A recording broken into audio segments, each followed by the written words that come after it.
Pandian stores அடுத்த வர எபிசோடில் பார்த்தீங்க அப்படின்னா, இந்த மாரி அப்பத்தாவோட பிறந்த நாள் வந்து நல்லபடியா நடந்துட்டுருக்கும். 2 ஃபேமிலியும் நல்லபடியா கொண்டாடிட்டுருப்பாங்க. அப்பத்தா வந்து 2 குடும்பமும் சேர்ந்து ஃபோட்டோ எடுக்கணும்னு சொல்லிட்டு ஆசைப்படுவாங்க. ஆனா சக்திவேல் பார்த்தீங்க அப்படின்னா, "நாங்க ரெடி பண்ண ஃபோட்டோகிராஃபர வச்சு இவங்க ஃபோட்டோவெல்லாம் எடுக்கணுமா? எதுக்கு தண்டமா காசு செலவு பண்ணணும்?" அப்படிங்கிறாங்க. உடனே கதிர் பார்த்தீங்க அப்படின்னா, "அதெல்லாம் ஒண்ணும் தேவையில்ல. நான் ஃபோட்டோகிராஃபர் நல்ல ஃபோட்டோகிராஃபரா ரெடி பண்ணிட்டேன். அவரு எடுப்பாரு." அப்படின்னு சொல்லிட்டு கதிர் பார்த்தீங்க அப்படின்னா, அந்த ஃபோட்டோகிராஃபர வர சொல்லி அவங்க மட்டும் குடும்பமா ஃபோட்டோ எடுப்பாங்க. அதுக்கப்புறம் எல்லாரும் சேர்ந்து நின்னு ஃபோட்டோ எடுக்கணும்னு ஆசைப்பட்டனால, எல்லாருமே சேர்ந்து நின்னு ஃபோட்டோ எடுப்பாங்க.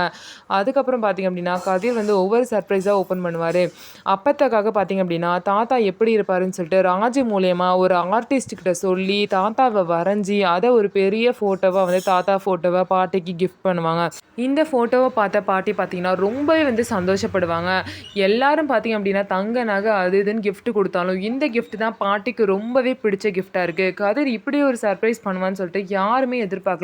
அப்படி ஒரு அழகான சர்ப்ரைஸா கதிர் வந்து பண்ணியிருக்காரு. இத நினைச்சு பார்த்தீங்கன்னா, அந்த குடும்பமே ரொம்பவே சந்தோஷமா இருக்காங்க. நல்லபடியா அப்பத்தாவோட பிறந்த நாள முடிச்சுட்டு, அப்பத்தா கிட்ட எல்லாரும் ஆசீர்வாதம் வாங்கிட்டு, அன்னதானம்லாம் முடிச்சுட்டு அங்கருந்து கிளம்புறாங்க.